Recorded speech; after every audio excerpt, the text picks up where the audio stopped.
কি করেছেন? হযরত ফাতেমা রাদিয়াল্লাহু তাআলা আনহা বাড়িতে আসলেন। হযরত সালিম বিন সাদ এই হাদিস বর্ণনা করেছেন। তিনি বলেন যে যা রাসূলুল্লাহ সাল্লাল্লাহু আলাইহি ওয়াসাল্লাম বাইতা ফাতিমা, হযরত ফাতেমা রাদিয়াল্লাহু তাআলা আনহা করে আল্লাহর রাসূল তশরীফ এনেছেন। আল্লাহর রাসূল তশরীফ এনে দেখছেন যে হযরত আলী, ফাতেমা রাদিয়াল্লাহু তাআলা আনহার স্বামী ছিলেন হযরত আলী রাদিয়াল্লাহু তাআলা, শেরওয়াদা হযরত আলী মুর্তজা রাদিয়াল্লাহু তাআলা ছিলেন ফাতেমার স্বামী। আল্লাহর রাসূল হযরত আলীকে গর্ভবতী দেখলেন না দেখলেন। আল্লাহর রাসূল জিজ্ঞাসা করলেন, ও ফাতেমা, আলী কোথায়? আইনা ইবনু আম্মিকি? قالت ফাতেমা রাদিয়াল্লাহু তাআলা আনহা বললেন, কানা বাইনি ওয়া বাইনাহু শাইউন, আমার মধ্যে এবং আলীর মধ্যে একটু মনোমালিন্য হয়েছে। তিনি আমার মধ্যে কি হয়েছেন? অসন্তুষ্ট হয়েছেন, রাগ করেছেন, তাই তিনি বের হয়ে গেছেন। আর হাদিসে বলা হয়েছে যে তিনি মসজিদে আছেন, সেটা বলা হয়েছে যে তিনি মসজিদে শুয়ে থেকেছেন। তিনি আমার কাছে না থেকে মসজিদে চলে গেছেন। তখন রাসূল সাল্লাল্লাহু আলাইহি ওয়াসাল্লাম বললেন, এক ব্যক্তি এক সাহাবীকে বললেন, ইনসানি উনজুর আইনা হুয়া, ও আল্লাহর বান্দা, আমার সাহাবী আলী কোথায়? দেখো তাকে খুঁজে খুঁজলাম, কোথায় আছে খুঁজে দেখো, আলীকে তালাশ করো। তখন ওই সাহাবী এসে বললেন, ইয়া রাসূলুল্লাহ, فقال يا رسول الله هو متجر, আলী মসজিদে শুয়ে থেকেছেন, আলীর শরীরের বাম পাশ থেকে চাদর পড়ে গেছে। فسقط رداءه عن شده واصابه التراب, আর আলী রাদিয়াল্লাহু তাআলা শরীরের মধ্যে বালি লেগেছে, মাটি লেগে গেছে, মসজিদের মাটি লেগে গেছে। তখন আল্লাহর রাসূল আলী রাদিয়াল্লাহু তাআলা কাছে আসলেন। فجعل رسول الله صلى الله عليه وسلم, রাসূল সাল্লাল্লাহু আলাইহি ওয়াসাল্লাম আলী রাদিয়াল্লাহু তাআলার শরীর থেকে এভাবে করে কি করে দিচ্ছেন? মাটি মুছে দিচ্ছেন, বালি মুছে দিচ্ছেন, মাটি মুছে দিচ্ছেন, এভাবে শরীর থেকে ফামাসিয়াম সাওয়ান ওয়ায়াকুল, এবং আল্লাহ রাসূল বলতে লাগলেন, তুমি আমাতুরা, ও মাটিরা, ও মাটিওয়ালা মানুষগুলো উঠে যাও, উঠে যাও। এভাবে আদর করে আলী রাদিয়াল্লাহু তাআলাকে ডাকতে লাগলেন, তুমি আমাতুরা, তুমি আমাতুরা, ও মাটিওয়ালা, এই মাটি লেগে যাওয়া মানুষ, উঠে যাও, উঠো। এভাবে আল্লাহ রাসূল তাকে, রাসূল সাল্লাল্লাহু আলাইহি ওয়াসাল্লাম তাকে সম্বোধন করে দিলেন। এটা তাহলে আমাদের মধ্যেও এরকম স্বামী স্ত্রীর প্রতি মনোমালিন্য হতে পারে।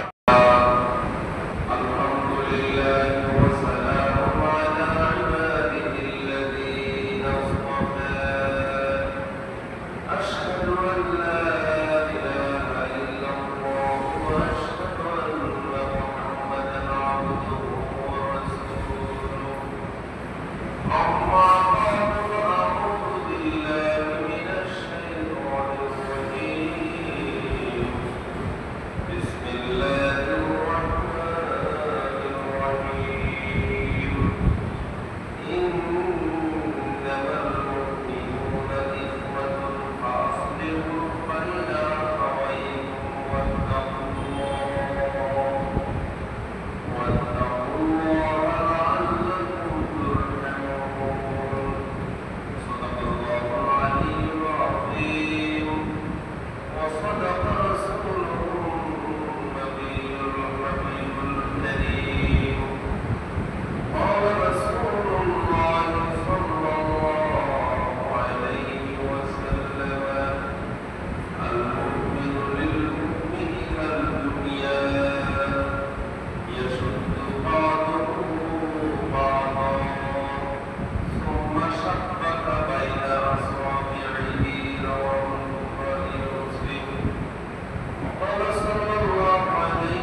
يفرح للغير منتصب اللهم صل على سيدنا محمد وعلى آل سيدنا محمد الحمد لله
করিমের 50 নম্বর সূরা সূরা আল-হুজুরাতের একটি আয়াত 10 নম্বর আয়াতকে আমরা তেলাওয়াত করেছি।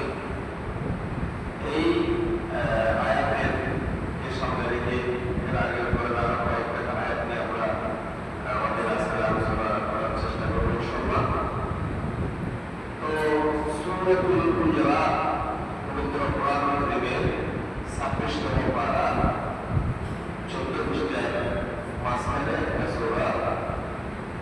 এটা নাযিলের ধারাবাহিকতা অনুযায়ী 106 নম্বর সূরা।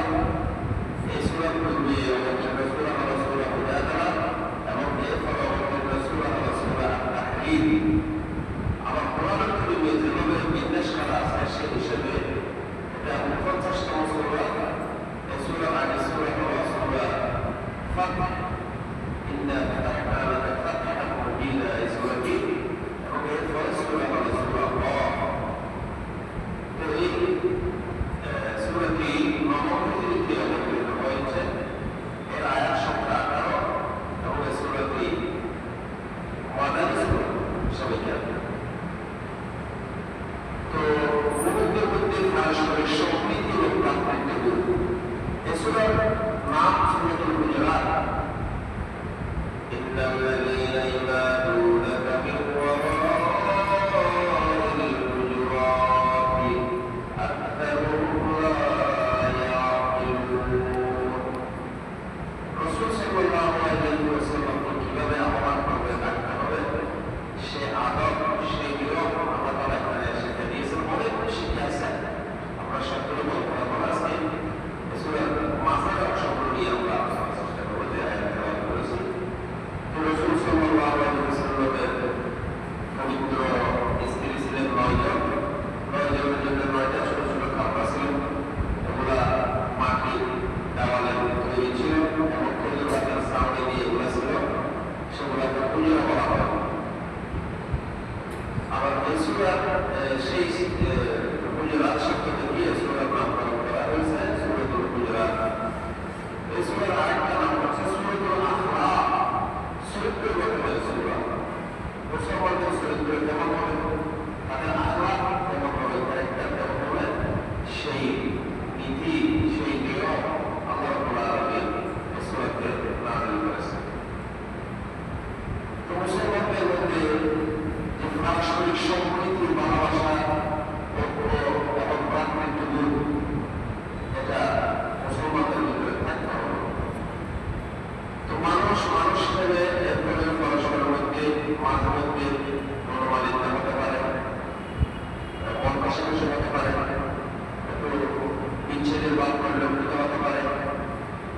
তো সেটা অন্য মুহূর্তে সেটা সংশোধন করে দিতে হবে। এই সূরাতে আল্লাহ রাব্বুল আলামিন সেটা বিধান নাযিল করেছেন। আল্লাহ তাআলা বলেন, ওয়া ইন তাইফাতানি মিনাল মুমিনিনা ইকতাতালু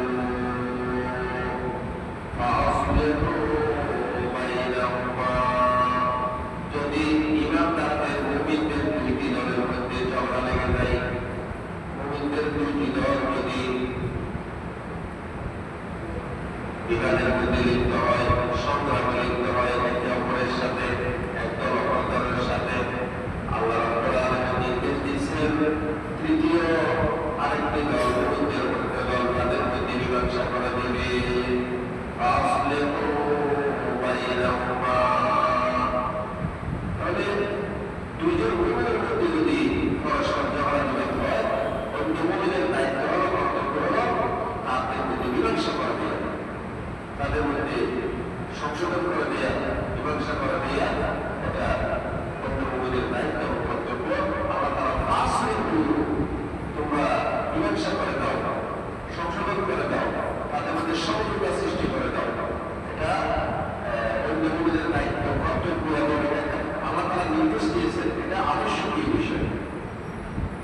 এখন আমাদের পরিবার, আমাদের সমাজ, আমাদের অবস্থা সম্পূর্ণ বিপরীত। আমরা এখন পরস্পরের মধ্যে ঝগড়া লাগিয়ে দিয়ে আমরা নাটক দেখতে চাই, তামাশা দেখতে চাই, তাদের মধ্যে মীমাংসা করে দিয়ে মন মানসিকতা আমাদের মধ্যে চলে গেছে। এটা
সেখানে আপনাকে আপনার দায়িত্ব সংগ্রহ করার চেষ্টা করা, কিভাবে তাদের প্রতি সংগ্রহ করতে হবে সেটা করা হচ্ছে, সেটার ব্যবস্থা নিয়ে হচ্ছে আপনার দায়িত্ব।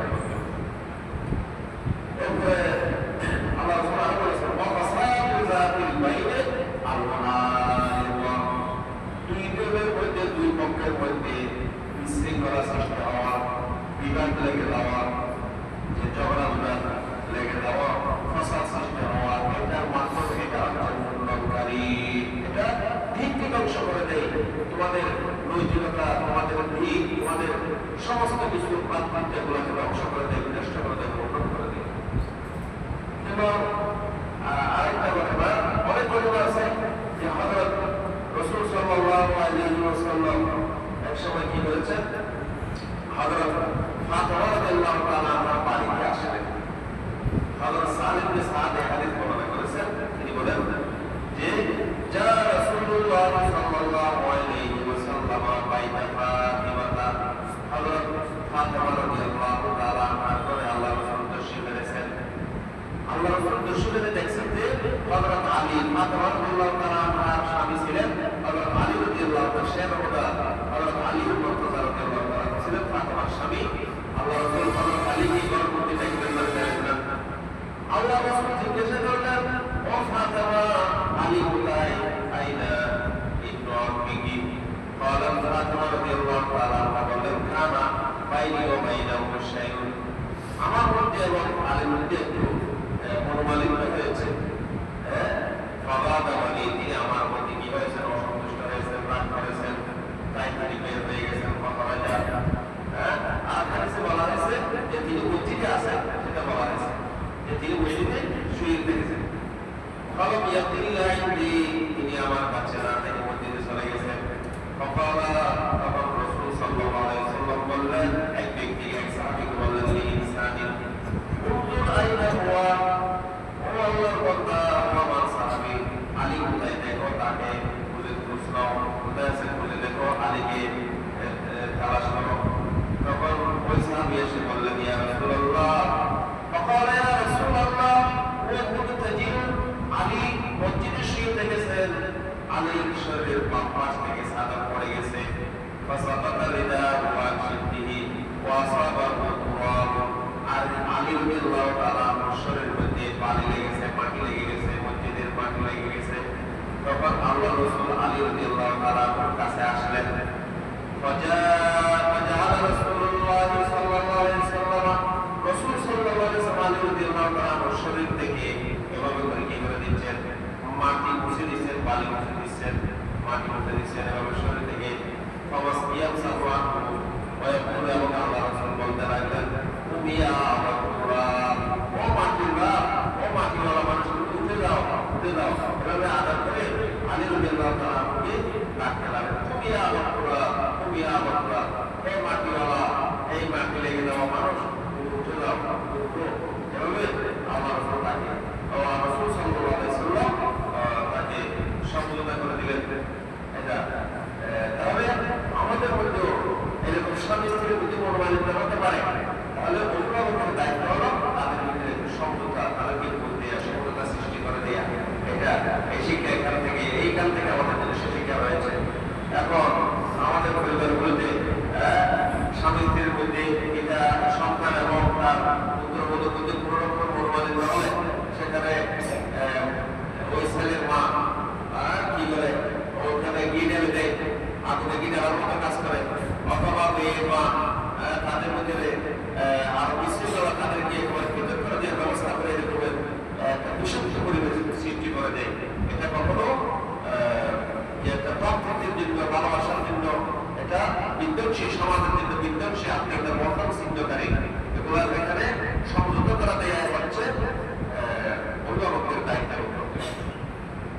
যে মুমিনদের সাথে বিরাট হলে বিভ্রাট করা জরুরি, ঠাট্টা বিদ্রোহ দোষ বলে বেড়ানো এটা নিষেধ। যে মুমিনরা এক মুমিন আরেক মুমিনের ভাই, তাদের পরস্পরের মধ্যকার ঝগড়া বিবাদ কাম্য হয়, পরস্পরের ভিতরে কোনো মর্মালিন্য হয়, ঝগড়া বিবাদ হলে হওয়া এটা মোটেও কাম্য নয়, ফলে সেটা মীমাংসা করে দেয়া হচ্ছে, মীমাংসা করে নিতে হবে। কিন্তু কোরআনুল কারীমে আল্লাহ রাব্বুল আলামিন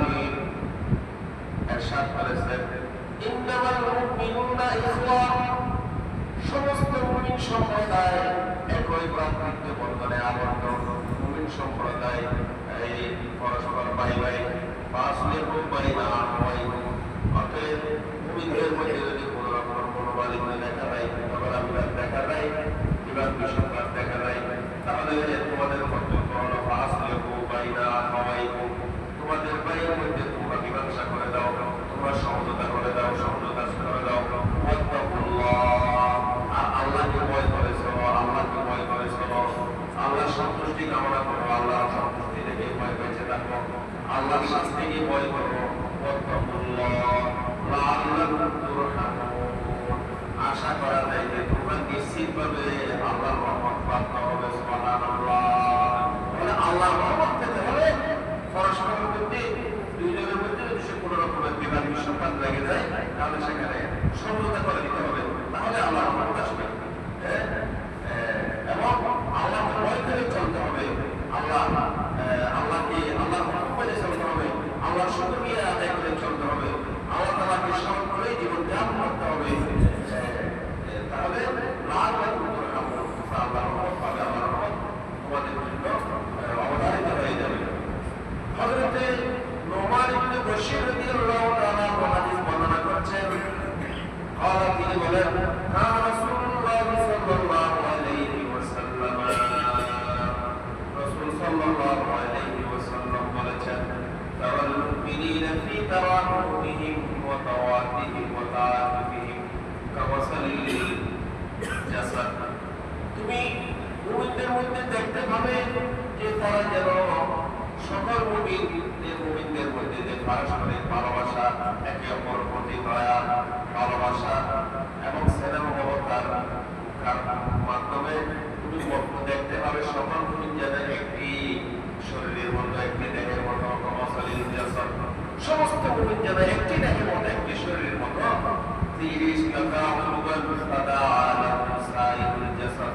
আপনার মাথা ব্যথা করতেছে, তাহলে সারা শরীরের মধ্যে শান্তি নেই। আপনার চক্ষু ব্যথা করতেছে, সারা শরীরের মধ্যে শান্তি নেই।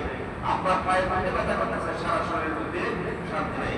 একইভাবে সমস্ত মুমিন একই প্রাপ্তির সঙ্গ। পৃথিবীর কোনো প্রান্তে যদি কোনো মুমিন অশান্তি থাকে, অন্য মুমিনও তাদের অশান্তি দূর করে, পেরেশানি দূর করে। এভাবে হচ্ছে তাদের মধ্যে পরস্পরের ভালোবাসা, পরস্পরের প্রতি স্নেহ মমতা, পরস্পরের প্রতি দয়া মমতা, এটাই হচ্ছে এভাবে মুমিনদের মধ্যে থাকবে। জন্য যে রাসূল সাল্লাল্লাহু আলাইহি ওয়াসাল্লাম আরেকটা হাদিসের মধ্যে বলেছেন, আল মুমিনু কাল বুনিয়ান, মুমিনরা হচ্ছে একটি প্রাচীরের মতো, প্রাচীরের একটি দেওয়াল যেন আরেকটি দেওয়ালকে মজবুত করে রাখে। ইয়াসুদ্দু বা'দুহু বা'দা, যে শাব্বাকা বাইনা আসাবিহি, যে রাসূল সাল্লাল্লাহু আলাইহি ওয়াসাল্লাম আঙ্গুলগুলোকে বলে যে লাগিয়ে দেখালেন যে সমস্ত মুমিন এরকম মজবুত প্রাচীরের মতো তারা একে অপরের সাথে একই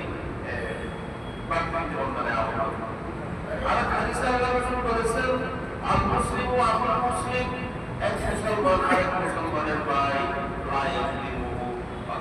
একজন আরেকজনের উপর জুলুম অত্যাচার করবে না, একজন আরেকজনকে ক্ষতি হইতে পেশ করবে না, ক্ষতি হইতে দাবি করবে না। ওমান কানা ফি হাজাতি আখিহি কানা আল্লাহু ফি হাজাতিহি, কোন ভাই যখন আরেক ভাইয়ের প্রয়োজন পূরণ করে দেয়, আল্লাহ রাব্বুল আলামিন তার প্রয়োজন পূরণ করে দেয়। সুবহানাল্লাহ। আপনি আপনার একজন ভাইয়ের হাজাত পূরণ করে দিয়েছেন, সমস্যা সমাধানের জন্য আপনি এগিয়ে এসেছেন, আপনার সমস্যাগুলো আল্লাহ তাআলা পূরণ করে দেবেন। আল্লাহু আকবার।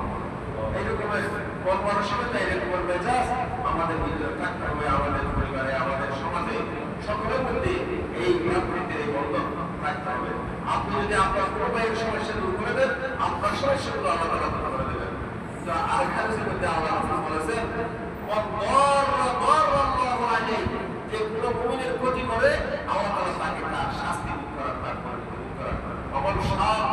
আল্লাহু আলাইহি, আপনি যদি কাউকে কষ্ট দেন, তাহলে আল্লাহ তাআলা আপনাকে কষ্ট দেবেন, এই শাস্তি দূর করার।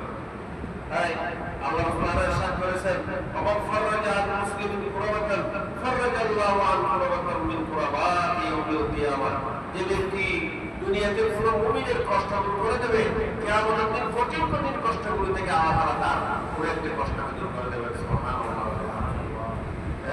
এবং আমাদের মানুষ হিসেবে মানুষের ভুল ত্রুটি হয়, কোনো দোষ ত্রুটি যদি দেখা যায়, তাহলে সেই দুষ্টি গোপন করা, আমরা যখন গোপন করি না, দুষ্প্রচার করার জন্য চেষ্টা করি, দুষ্টি ছড়িয়ে দেওয়ার জন্য চেষ্টা করি। আল্লাহ রাসূল বলেন, সাতারা মুসলিম, যে ব্যক্তি কোনো মুসলমানের একটা দোষ লুকিয়ে রাখবে, সাতারাহুল্লাহু ইয়াউমাল কিয়ামাহ, কিয়ামতের দিন আল্লাহ তাআলা তার দোষগুলি ছুপিয়ে রাখবেন। সুবহানাল্লাহ। আমরা কি সেই অবস্থার মধ্যে আছি? আমাদের কোথায় যাবে? কি পরিবারে যান, সমাজে যান, দেশে যান, একজন আরেকজনকে কিভাবে নার্ভাস করবে, কিভাবে পাশ করে ফেলবে, তার দোষগুলো প্রচার করে একদল আরেক দলের, এক ব্যক্তি আরেক ব্যক্তির, এক প্রতিবেশী আরেক প্রতিবেশীর, এক পরিবার আরেক পরিবারের, এক ভাই আরেক ভাইয়ের দিকগুলো প্রকাশ করে গোটা সমাজ, গোটা পরিবার, গোটা দেশ আমরা পরিষ্কার করে ফেলেছি, আমার বরবাদ করে ফেলেছি। কোথায় পার্থক্য, কোথায় ভালোবাসা, কোথায় যে আমাদের আত্মীয়তা বন্ধন, এগুলোর মধ্যে আমাদের বন্ধন নেই। আল্লাহ রাসূল বলেন যে এক মুসলমান আর মুসলমানের দৃষ্টিকে গোপন করে রাখবে, তারা যদি গোপন করে রাখে, আল্লাহ তাআলা তার দোষগুলোকে আপনাকে গোপন করে রাখবে। সুবহানাল্লাহ। বুখারী এবং মুসলিম এই হাদিস বর্ণনা করেছেন। অনেক কথা আরো যে এক মুমিন আরেক মুমিনকে ঠাট্টা বিদ্রুপ করবে না। আমরা এক মুমিন একজন আরেক ভাই, এক ভাই আরেক ভাইয়ের অবস্থা দেখে হাসি-তামাশা করি, ঠাট্টা বিদ্রুপ করি। হযরত আব্দুল্লাহ ইবনে মাসউদ বলেন যে কোন মানুষকে ওই কুকুরের স্থানে মুক্তি খেতে দেখো, তাকে তার মধ্যে হাসি-ঠাট্টা করতে আমার ভয় লাগে, কেননা আল্লাহ তাআলা আমাকেও তার মতো করে দিতে পারে। কিন্তু কারো অবস্থা দেখে হাসি-ঠাট্টা করা, এটা আল্লাহ তাআলা নিষেধ করে দিয়েছেন। লা ইয়াসখার মুমিনুন ইয়া আইয়ুহাল্লাযীনা আমানু লা ইয়াসখার কওমুন মিন কওমিন আসা আন ইয়াকুনু খায়রাম মিনহুম। কোন পুরুষ আর কোন পুরুষের নিয়ে ঠাট্টা বিদ্রুপ করবে না। হতে পারে যাকে ঠাট্টা করা হচ্ছে, তাকে নিয়ে উপহাস করা হচ্ছে, সে ঠাট্টাকারী উপহাসের চেয়ে আল্লাহর কাছে আরো বেশি শ্রেষ্ঠ। সুবহানাল্লাহ। কোন মহিলা আর কোন মহিলাকে উপহাস করবে না। একজন আরেকজনের নিন্দা বর্ণনা করবে না, একে অপরের নিন্দা করা, এগুলো আমাদের ভিতরে একটা মারাত্মক অবস্থা ধারণ করেছে। সাবধান সাবধান, খবরদার, তোমরা একে অপরের নিন্দা করবে না। এবং একে অপরকে খারাপ নামে ডেকো না, মন্দ নামে ডেকো না। আমরা অনেক সময় মানুষকে তার সুন্দর নাম করে না রেখে, একজন মানুষের নাম তাকে সুন্দর করে রাখা, সে যে রকমের মানুষের মধ্যে কোনো, সে আপনার দুশ্মন হতে পারে, আপনার সাথে কোরবানিতে থাকতে পারে, কিন্তু মানুষের নামটাকে সুন্দর করে নিতে হবে। কারণ নামকে বিকৃত করে রাখা করলে গুণা, আল্লাহ তাআলা নিষেধ করেছেন। তোমরা আমার বান্দাদেরকে, আল্লাহর বান্দাদেরকে, মানুষকে তোমরা খারাপ নামে ডেকো না।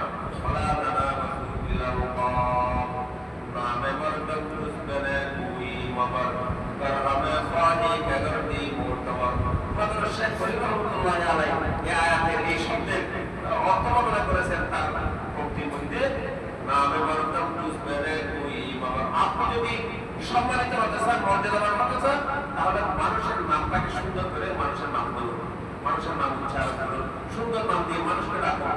যদি আপনি সম্মানিত হতে চান,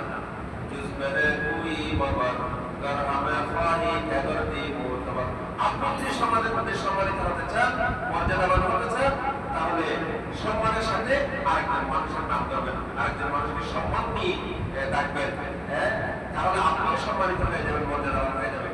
অতএব সম্মান ছাড়া, মর্যাদা ছাড়া কোনো মানুষের নাম আপনি উচ্চারণ করবেন না। এটা করা আল্লাহ তাআলা নিষেধ করে দিয়েছেন। আজকে আমাদের সমাজে আমরা কি সকলকে লক্ষ্য করছি যে আমরা উপহাস করা, অন্যের নিন্দা করা, মন্দ নামে ডাকা এবং খারাপ ধারণা পোষণ করা, মন্দ ধারণা পোষণ করা, এটা আল্লাহ তাআলা নিষেধ করে দিয়েছেন। খবরদার, তোমরা খারাপ ধারণা পোষণ করা থেকে বেঁচে থাকো এবং একে অন্যের গোপন বিষয় পেছনে লাগা, এবার বলতে ব্যাং করে, এবার কার সাথে ব্যবসা করছে, একজন আরেকজন গোয়েন্দাগিরি করা, এটা আল্লাহ তাআলা নিষেধ করে দিয়েছে। ভাষা এবং গীবত করা, আমরা গীবতের মধ্যে লিখতে থাকি, নিন্দা করা, এই সমস্ত কর্মকাণ্ড থেকে আমাদের বিরত থাকতে হবে। যদি আমরা বিরত না থাকি, তাহলে আমাদের মধ্যে প্রাকৃতিক নষ্ট হবে, সমাজ মারামারি হানাহানিতে দ্বন্দ্ব মধ্যে সমাজ ধ্বংস হয়ে যাবে। তো অনেক কথা যে আল্লাহ রাসূল বলেছেন, কুনু ইবাদাল্লাহি ইখওয়ানা, লা তাদাবারু, একজন আরেকজনের পিছনে লাগিও না, ওরা বাবা রসুল ওলা তারা একজন আরেকজনের প্রতি হিংসা বিদ্বেষ পোষণ করিও না, একজন আরেকজনের পিছনে প্রতি বিদ্বেষ পোষণ করিও না, এবং যে একজন আরেকজনের সাথে বন্দাগিরি করিও না, একজন আরেকজনের সাথে বন্দাবরণা পোষণ করিও না, এগুলো থেকে ফিরে আসে, এগুলো থেকে বরং তোমরা আল্লাহ বন্ধা, সবাই আল্লাহ বন্ধা, একে তোমরা প্রাপ্তিতে বন্ধনে আবদ্ধ হয়ে যাও। পূর্ণ আমাদেরকে এই মুসলিম সমাজের এই নীতিগুলো, এই রীতিগুলো, এই সুন্দর আখলাকগুলো আমাদেরকে মেনে চলার জন্য আমি